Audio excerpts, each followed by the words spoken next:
Olá, meu nome é Kelvin Rodrigues, eu sou seminarista no curso de bacharel em Teologia no Seminário Teológico Cristão Evangélico do Brasil, no CETESEB, e neste mês de julho estarei com os irmãos da Igreja Cristã Evangélica do Maracanã, trabalhando e auxiliando nos cultos, nas atividades. Por isso achei por bem, já que estaremos juntos nos próximos domingos, trabalhar o livro de Abacuque, fazer uma exposição sobre este livro. Não porque seja de meu total domínio, mas por ter sido o último livro com o qual nós alunos trabalhamos lá no seminário. Assim, frente à minha experiência, prefiro ficar perto daquilo que é seguro, daquilo que é firme, daquilo que eu tenho maior conhecimento. Sem mais delongas, convido-os a ler comigo o livro de Abacuque, capítulo 1. Leremos dos versos 1 ao 4. Abacuque, capítulo 1, versos 1 ao 4. Advertência revelada ao profeta Abacuque. Até quando, Senhor, clamarei por socorro, sem que tu ouças? Até quando gritarei a ti violência, sem que traga salvação? Por que me fazes ver a injustiça e contemplar a maldade? A destruição e a violência estão diante de mim, a luta e conflito por todo lado. Por isso, a lei se enfraquece e a justiça nunca prevalece. Os ímpios prejudicam os justos, e assim a justiça é pervertida. Amém. Senhor, fala conosco agora, ó Pai, traz clareza na minha fala, traz clareza no meu raciocínio, a clareza que o Senhor traz através da Tua palavra, através de tantos homens que também se debruçaram sobre as Escrituras e leram e aprenderam e que também nos forneceram tantos materiais para estudo. Fala aos irmãos que estiverem vendo este vídeo, que o Senhor, ó Pai, possa estar sendo honrado através dele. Em nome de Cristo Jesus eu oro. Amém. Bom, para trabalhar o livro de Abacuque é interessante voltarmos à época, ao livro que esse livro foi escrito. Ele é tradicionalmente datado por volta de 600 a.C. E essa parte da data é importante, principalmente como afirma o Dr. Martin Lloyd-Jones, porque vai demonstrar não só a característica profética do livro sobre a vinda dos caldeus sobre o povo de Judá, mas também vai auxiliar-nos a perceber qual era a realidade em que o profeta vivia e quais eram as características dos tempos que ele passava, as reações dele àquela situação. Essa mensagem que ele escreve provavelmente foi anunciada em Judá durante o reinado do rei Jeoacás ou de Jeoaquim, logo após o falecimento do rei Josias. E foi antes de Nabucodonosor ir até Jerusalém. Precisamos lembrar que o reino de Israel, após a morte de Salomão, acabou se dividindo em Israel do Norte e Israel do Sul. No caso, Israel do Norte ficou com 10 tribos e Israel do Sul ficou com as tribos de Judá e Benjamim. É sobre estas tribos, debaixo deste reinado do Sul, que Abacuque está profetizando. Israel do Norte já estava enfrentando um domínio, uma sitiação do governo da Síria. E Luiz Saião comenta que no Israel do Norte, na tribo de Judá, essa situação não era tão pesada, pois Judá era quase como um vassalo da Síria, que negociava, que se sujeitava a muitas atividades.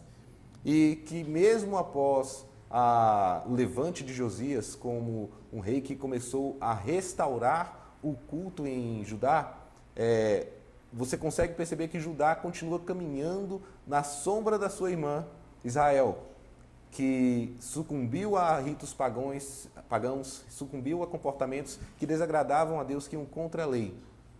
No caso, após a morte do rei Josias, nós percebemos também o Egito sendo outra porta de atividades comerciais, de subordinação do povo de Judá, que após voltar-se debaixo da Síria, após viver sobre o domínio da Síria, também se submete ao governo do Egito quando há interesse.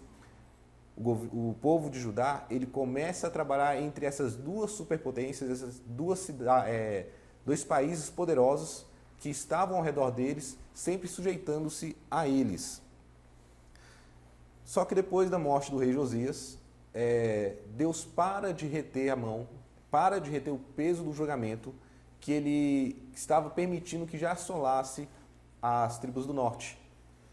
Após a morte do rei Josias, um rei que tentou reavivar mais uma vez o povo, nós encontramos aqui reis que não seguiram de acordo com a vontade do Senhor, de acordo com a sua santa palavra. E a partir então dessa realidade de cada vez mais corrupção, de maior entrega, sincretismo religioso, de maior permissividade dos líderes religiosos, inclusive, é que Abacuque começa a anunciar, a realizar a sua profecia. Bom, sobre Abacuque não se tem muita informação.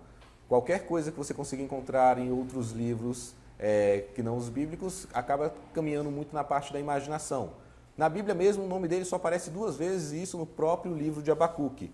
Mas o fato de se referirem a ele como o profeta dá a entender essa ideia de que ele realmente era um profeta, e era um profeta que anunciava de forma profissional, por assim dizer. Ele era reconhecidamente um profeta, não era apenas alguém que anunciava esporadicamente.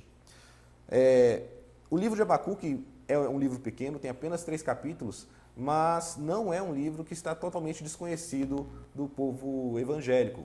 Pelo contrário, é nesse livro que nós encontramos uma das afirmações que podem se dizer que são o maior pendão do cristianismo, que é aquela que nós encontramos em Romanos 1,17. O justo viverá pela fé. Paulo, quando cita isso, ele está citando o profeta, está citando a conclusão que o profeta chega debaixo das declarações de Deus para ele. Não só esse, mas nós também encontramos em Abacuque 3,17, aquele texto que fala ainda que a figueira não floresça, que não haja fruto na vide, que o produto da oliveira minta e os campos não produzam mantimento, que as ovelhas sejam arrebatadas do aprisco e nos currais não haja gado. Todavia eu me alegro no Senhor e exulto no Deus da minha salvação. Sim, Abacuque é esse livro de Abacuque está repleto de informações que, por mais que você não tenha conhecimento de exatamente em qual versículo, em qual local, ele ainda é muito atual e está muito vivo na mente dos cristãos. Conhecemos mais sobre esse livro do que nós imaginamos. Carlos Oswaldo Pinto, inclusive, fala que este profeta traz em seu livro um dos livros mais sapienciais.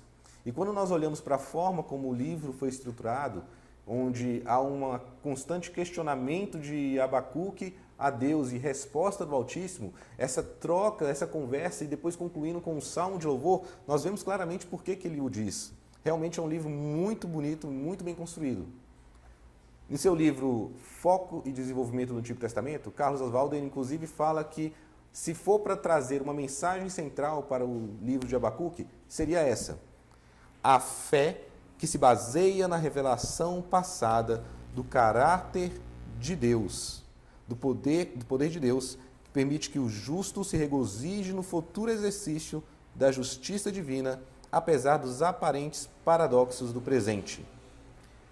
Por paradoxos, nós podemos chamar a dificuldade de conciliar a bondade e a soberania de Deus com o mal que afligem os homens, em especial o seu povo, seu remanescente fiel.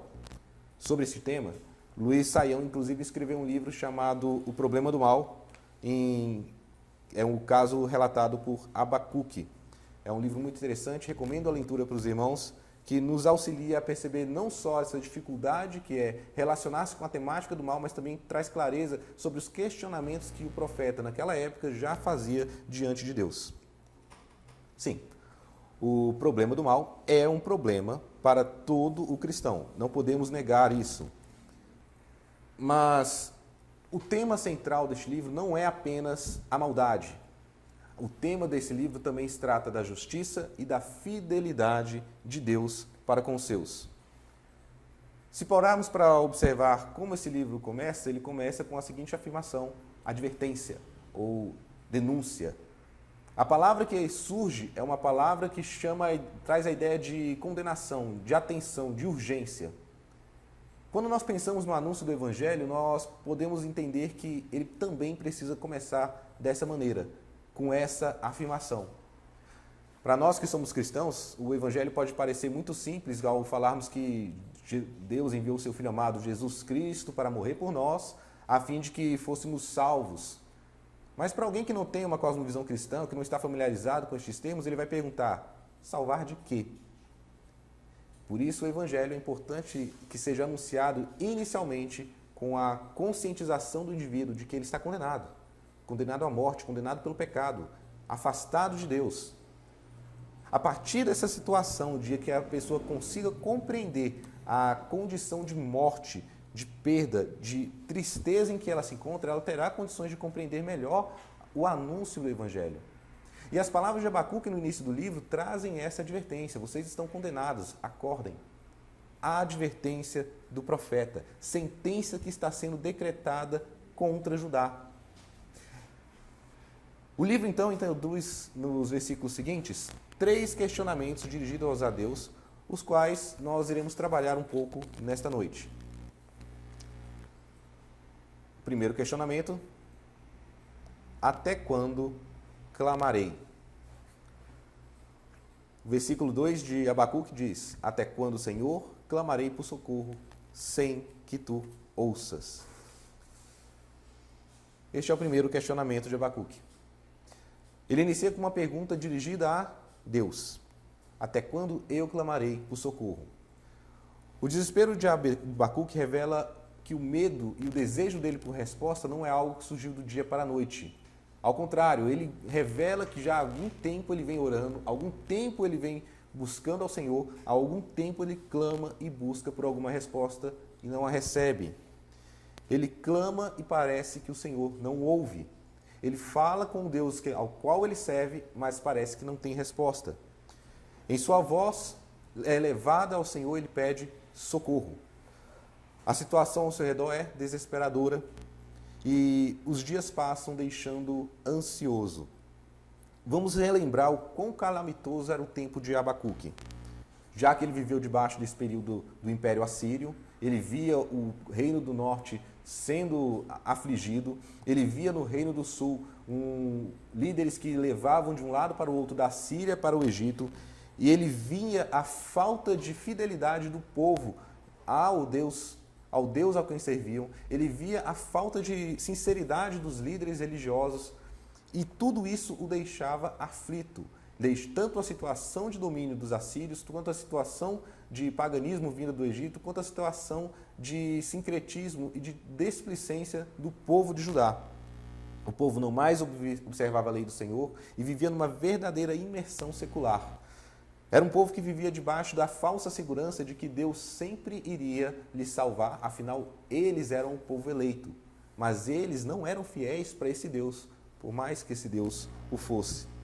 Essa falsa segurança do povo os levava a se comportar de forma banal, ignorando completamente a lei e a vontade do Senhor. Hoje em dia, nós também vemos religiosos que vivem assim de fachada. Hoje em dia vemos templos, igrejas, denominações que surgem, aparecem todos os tempos e apresentam uma determinada doutrina, uma determinada forma de lidar com Deus, mas que não respeitam a Santa Palavra, que não são fiéis a tal doutrina. Abacuque, ele faz um grito de socorro ao Senhor que para nós é muito atual. O desespero de Abacuque é observar dentro da sua casa, dentro do seu povo, dentro de Judá, a falta de fidelidade, a falta de sinceridade para com Deus faz com que ele se desespere. Hoje, quando olhamos para dentro de nossas igrejas, olhamos para a realidade cristã no Brasil e no mundo, nós também percebemos pessoas que são cristãs apenas por nome, apenas porque ficou bom assumir alguma bandeira, ou apenas porque foram criados debaixo de uma igreja, de uma bandeira de denominação, mas que verdadeiramente não conhecem a esse Deus, não o servem, nem guardam os seus mandamentos. Abacuque começa com esse clamor: até quando? Ele revela aqui os seus medos, ele revela aqui o seu cansaço, ele revela aqui o seu anseio, a sua tristeza e aquilo que tira o seu sono, que lhe aflige, que lhe deixa imensamente desesperado diante da situação de total obstrução da verdade, total falta de justiça que ele contempla. Ele vê então essa situação de desgraça que o povo vive, volta-se para Deus continuamente, clama ao Senhor, mas esse Senhor parece que não responde. Será que nós somos tão corajosos quanto Abacuque? Será que nós somos tão perseverantes quanto ele? Ou no momento que nós oramos, logo depois esquecemos até qual foi o motivo da nossa súplica? Ou se temos alguma causa, algum pedido a ser apresentado ao Senhor, nós fazemos uma, duas, três vezes e depois esquecemos? Ou será que quando oramos, sabendo que algo é importante, como pela cura de um irmão, pelo emprego de um familiar, pela salvação de alguém a quem amamos, nós oramos uma vez, mas nem temos expectativa de que o Senhor irá ouvir ou responder? Abacuque tinha essa expectativa e por isso ele clama. Até quando? Por isso ele clama, até quando, Senhor, sem que tu ouças? E é por isso também que ele se desespera. E a continuação do versículo diz: até quando, Senhor, gritarei? Até quando gritarei a ti violência sem que tragas salvação? Até quando gritarei? Ele desenvolve o seu clamor. Ele começa a expor toda a sua dor, toda a sua tristeza. Sua oração se torna um choro. O clamor se torna um brado e a dor que ele experimenta não pode ser aplacada sem intervenção divina. Ele sabe disso, que não vai ser ocultando, entregando-se ao sono que ele vai poder perder essa percepção de dor e de desespero. Ele precisa desesperadamente da intervenção de Deus. Ele vê a violência diante de si e clama ao Senhor para que Ele o salve, para que Ele venha em seu socorro. Carlos Oswaldo Pinto destaca que, em sua época, havia uma exploração sem precedentes dos pobres pelos ricos, pois foi um tempo de religião e líderes religiosos corruptos, de reis fracos e imaturos, que preferiam buscar a glória passageira em vez do bem-estar do seu povo. Sim, ele via a violência de ricos contra pobres, ele via a violência de homens que exploravam o seu próximo com benefício próprio, de líderes mesquinhos e medrosos que se submetiam às ideias pecaminosas das nações vizinhas, de nações pagãs, apenas para não serem retalhados, que caminhavam de acordo com o que se mandava naquele governo mundial, ignorando a lei do Senhor, apenas para que o seu povo não sofresse assim como um outro povo pudesse estar sofrendo. Eles se submetiam. Ele via, então, debaixo dessa submissão, uma violência contra a ética, violência contra a moral do Senhor, violência contra a sua lei, contra a sua palavra. Uma violência que não era só moral, mas também física, pois ali os filhos do Senhor também eram explorados pelos seus próprios irmãos. O próprio povo de Judá exploravam, os ricos exploravam os mais pobres, os injustos, através de subornos, através de várias formas de deturpação da justiça, levavam os outros aos tribunais e venciam sem o devido direito. O tempo de Abacuque dentro da história lembra-nos muito, então, os dias de hoje. Tenho certeza que você consegue lembrar aí de alguma injustiça que você viu, não só televisionada, não só no site de notícia, mas também na sua vida. Pessoas que, por terem maior posição social, maior dinheiro, maior destaque, conseguem influenciar as decisões que, às nossas vistas, simples, seriam totalmente diferentes se não houvesse um suborno, se não houvesse uma enorme corrupção. Assim como na época de Abacuque, hoje em dia nós temos grandes nações, superpotências, mas nenhuma que seja tão totalmente maior do que a outra ao ponto de não se sentir ameaçadas. Ele via também não só a situação do conflito entre a Síria e o Egito, mas ele via também que essas duas potências, além de reinar, de sobrepujar o povo de Judá, elas também viviam em conflito, tinham seus temores, tinham suas dificuldades com outros locais. Por isso, os lábios de Abacuque veem a violência e cansam de apenas orar, cansam apenas de sussurrar e agora eles gritam. Eles dirigem ao Senhor com um clamor diferente, um clamor que realmente vem de dentro da alma. Ele não consegue mais conter dentro de si a revolta de um comportamento tão imoral que ele vê entre os líderes de outras nações, mas principalmente dentro do seu próprio povo, entre os reis, entre os líderes religiosos. Ele pede a Deus por uma salvação, ele pede por libertação e ele então clama mais uma vez: até quando, Senhor? No versículo 3 e 4 nós lemos: por que me fazes ver a injustiça e contemplar a maldade? Ele diz, por que, Senhor, me fazes ver a injustiça, contemplar a maldade, a destruição, a violência está diante de mim, a luta e conflito por todo lado. E ele diz, por isso a lei se enfraquece, por isso a justiça nunca prevalece, pois os ímpios prejudicam os justos e assim a justiça é pervertida. Martin Lloyd-Jones expressa a imagem que faz do profeta e de como ele se relaciona com tudo que o povo estava vivendo. Ele escreve assim em seu livro do Temor à Fé. O profeta encara o problema da história de uma maneira particularmente interessante. Não como uma acadêmica ou teorética filosofia da história, mas como uma perplexidade pessoal de um homem. Ele próprio. Ele escreveu o livro para relatar sua própria experiência. Abacuque não estava tentando impressionar a Deus com o seu conhecimento do mundo, seu conhecimento de política. Não estava tentando impressionar a Deus ou qualquer leitor a respeito do seu conhecimento teológico, a respeito dos atributos da pessoa do Senhor. Não. Ele não estava tentando usar de argumentação sofisticada diante de Deus, diante do seu Criador, para que assim ele pudesse ser ouvido. Não. Martin Lloyd-Jones, eu acredito que ele acerta quando diz que aqui há um homem que rasga o seu coração perante Deus, um homem que apresenta a sua perplexidade pessoal.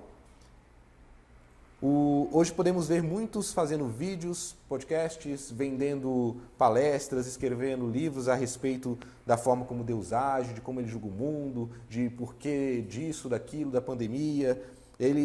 Você vai ver pessoas tratando de instabilidade do governo, falando de ideologia de gênero, de várias coisas e tentando a partir delas dizer qual é a forma como Deus age, como é que Deus lida com essas coisas, como é que Ele faz. Mas Abacuque ele não tenta pegar a realidade que ele está vivendo para tentar explicar nada. Pelo contrário, ele se volta para Deus e pede para que Deus explique para ele o que é que está acontecendo. Ele olha para o Criador, para aquele que é o Rei, o soberano sobre todas as nações e questiona ele o que está acontecendo. Até quando eu verei essa injustiça? Até quando eu verei a violência? Até quando eu irei clamar por socorro? Ele não tenta explicar a Deus a partir da percepção própria, ele se volta para Deus para perguntar quem é esse Senhor, como ele vai lidar com essa situação, como ele pode vir socorrê-lo. Por isso, diante da incapacidade de entender a justiça de Deus frente à impiedade dos homens, incapaz de conceber o avanço do mal diante dos olhos daquele que é bom, daquele que é santo, e incapaz de, pelo próprio raciocínio, ele compor uma explicação sobre a injustiça que ele vê frente à justiça de Deus, no qual o Abacuque conhece, o qual o Abacuque sabe que é bom, sabe que é justo. Por isso, ele faz essas perguntas. Até quando?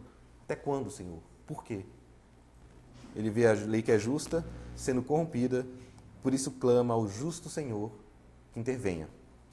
Ele vê a lei que é boa sendo pervertida, por isso volta-se para a fonte de todo o bem.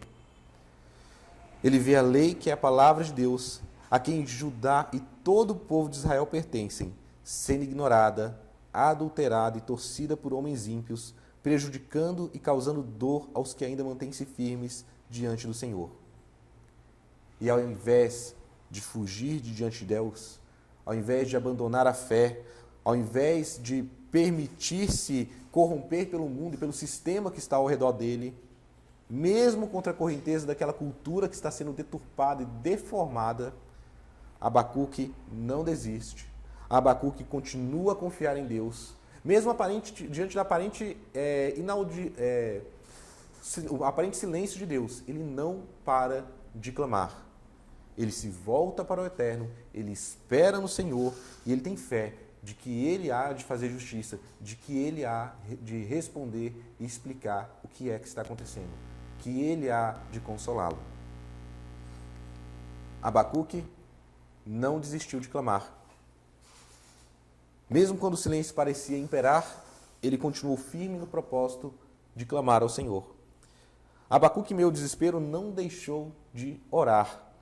Ao pedir ao Pai que o socorra, que o livre, que o ajude, ele demonstra a sua confiança de quem é o Deus que pode sustentá-lo, quem pode ajudá-lo. Abacuque ele não deixou se corromper pelos maus costumes de sua geração, não deixou se levar porque grande parte do público, grande parte dos líderes religiosos se comportavam de uma maneira que era contrária à palavra. Não, a sua fé estava firmada naquilo que ele conhecia, a sua fé estava firmada no Senhor e nos seus mandamentos, na sua lei. Abacuque ele não foi desrespeitoso também para com Deus.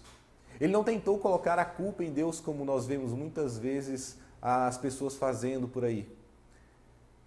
Ele foi sincero com Deus, ele rasgou o seu coração, ele apresentou aquilo que ele não conseguia entender. Mas ele não fugiu da presença do Senhor, nem jogou sobre o Senhor culpa alguma. Pelo contrário, ele apenas expôs que ele não conseguia entender. Ele expõe aquilo que ele estava vivenciando e ele expunha porque ele não conseguia perceber a voz do Senhor o ajudando. Mas isso não demonstrava falta de fé, pelo contrário, uma fé maior que cria que mesmo diante daquelas circunstâncias, Deus era soberano e poderia atendê-lo. Hoje vivemos dias de igual dificuldade. Existem a estabilidade política, estabilidade social, existe uma crescente aprovação de leis que vão diametralmente opostas à vontade do Senhor, aos seus mandamentos. Hoje existe um medo da impunidade, o medo da morte, da solidão, das incertezas com relação à saúde, quanto à vida. Temos sido engolidos pela globalização, que replica alguns padrões de comportamento que mascaram a maldade. Padrões de comportamento que deturpam a realidade e que nos torna vassalos, sim, vassalos da militância que tem sido por ela pregada. Somos vassalos de uma mídia que vem através das redes sociais, através do celular, e de tanto semear uma ideia na nossa mente, nós acabamos tornando-a comum, tornando algo normal. E sendo influenciados por discursos que, na verdade, são opostos à lei divina, são opostos à verdade vinda do Senhor. O fato de sermos inundados por informações constantemente nos faz também ficarmos acostumados com aquilo que é contra a palavra de Deus. A quantidade de vídeos, fotos, propagandas que recebemos, cada vez mais alienantes, porque elas acabam fazendo com que nós olhemos para a realidade, olhemos para o mundo de uma forma totalmente diferente do que ele é na realidade.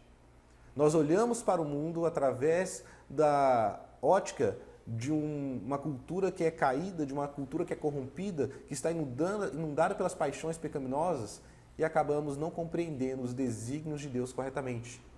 Acabamos não compreendendo aquilo que é contra a vontade do Senhor. E por sermos tão inundados de violência, inundados de injustiça, inundados de medo, temos a tendência de achar que é assim mesmo. Que não há nada de errado com o mundo, não há nada de errado com o que está acontecendo.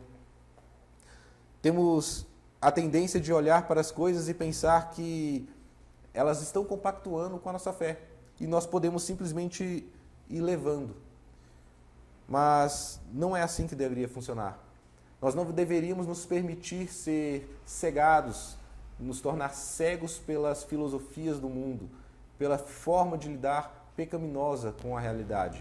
Precisamos da Bíblia, precisamos da palavra do Senhor para sermos restaurados, para termos condições de ver o mundo da forma como o Senhor enxerga. Aprendemos com Abacuque que nós temos então que orar. Aprendemos que não é compactuando com o sistema vigente, não é compactuando com a forma como as pessoas acreditam que devem levar a vida, que iremos ir à frente, não. Que precisamos nos voltar para o Senhor. E a melhor forma de fazer isso é nos humilhando em sua presença, orando, clamando a Ele. Aprendemos que independente das circunstâncias do mundo, da maldade crescente e da aparente inatividade de Deus, a nossa fé precisa continuar nele firmada. Não devemos desistir de buscar ao Senhor, de buscar Ele, porque somente Ele pode nos socorrer.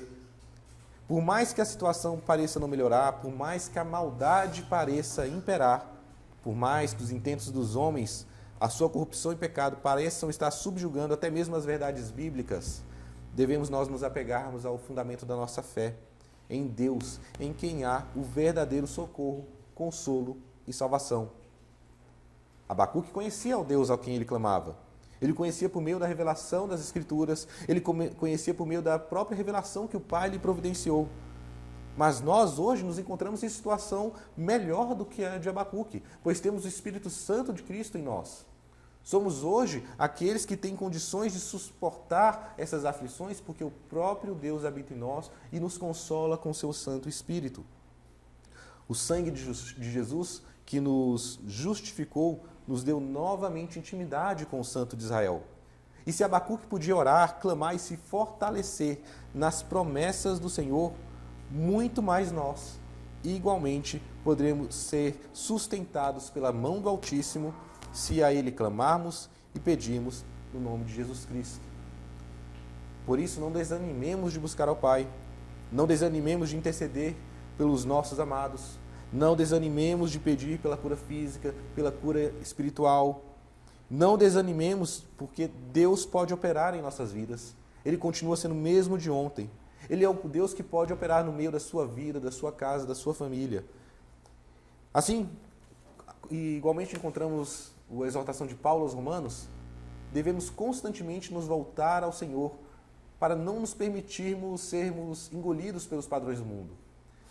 Em Romanos 12:2 nós lemos: não se amoldem ao padrão deste mundo, mas transformem-se pela renovação da sua mente, para que sejam capazes de experimentar a boa, agradável e perfeita vontade de Deus. Fortaleçamos-nos no Senhor, renovando a nossa mente, então, pela palavra. Permanecermos firmes em oração, intercessão e perseverança na sã doutrina, mesmo frente às loucuras e à devassidão que há no mundo. Assim testemunharemos de Cristo, seremos realmente reputados por cristãos. O evangelho que anunciamos será realmente vivo e eficaz, e isso para a honra e glória de Deus o Pai. Desafio hoje os irmãos a voltarem para os seus lares e relembrarem as muitas petições que um dia foram abandonadas. Relembre-se daqueles pedidos de oração em favor de cura, de libertação, da conversão de um irmão, de alguém que você ama.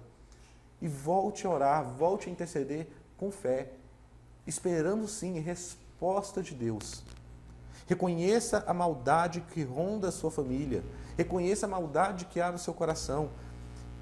Agora, volte-se para o Pai em oração, em clamor e peça para Ele o socorro. Oremos com a certeza de que nós seremos ouvidos, assim como Abacuque continuou orando e clamando por tanto tempo. Oremos com a esperança de que seremos atendidos, independente da violência que nós estivermos vendo, independente da situação em que nos encontrarmos, precisamos crer que o Senhor pode nos ouvir, pode vir em nosso favor. E oremos com fé, sem nunca duvidar de que o Senhor virá nos resgatar. Assim estaremos honrando ao Pai, assim estaremos exercitando a nossa fé, assim estaremos agindo como Abacuque agiu e nos ensina, com fé, a fé em um Deus que não falha, a fé em um Deus que é fiel, apesar de nós. Vamos orar? Pai querido, obrigado pela exortação da Tua Palavra, obrigado porque através da Tua Santa Palavra, Pai, nós temos a ferramenta necessária para aprender de Ti, conhecer ao Senhor e nos santificarmos na Tua presença. Obrigado pelo Teu Santo Espírito que hoje habita em nós, que abre os nossos olhos para entendermos, ó Pai, aquilo que um dia o Senhor deixou registrado para que pudéssemos ler. Pai, ensina o nosso coração a orar com perseverança. Ensina-nos, ó Pai, a não desistir, a exercitar a nossa fé, a elevarmos diariamente, constantemente as nossas vozes em oração, em clamor, em intercessão por aqueles que amamos, por nós, pelo mundo, por este país. Pai querido, não permita que venhamos a nos acomodar ou acreditar que as coisas são assim mesmo e que não temos mais nada a fazer. Pelo contrário, desperte em nós essa insatisfação com a corrupção que há na nossa carne, com a corrupção que estamos testemunhando no mundo. E dá-nos, ó Pai, a intrepidez de Abacuque, de continuar perseverantes em oração, abrindo os nossos olhos para o mundo e vendo ele como o Senhor enxerga, olhando para a injustiça e para a corrupção, reconhecendo que ela há e colocando sempre diante do Senhor, pedindo que uma resposta venha e esperando, sim, que essa resposta chegue. Dá-nos, ó Pai, mais do Teu Espírito, mais da fé que vem de Ti. Transforma-nos à imagem de Cristo Jesus, o nosso Senhor. E é no nome dele que oramos. Amém.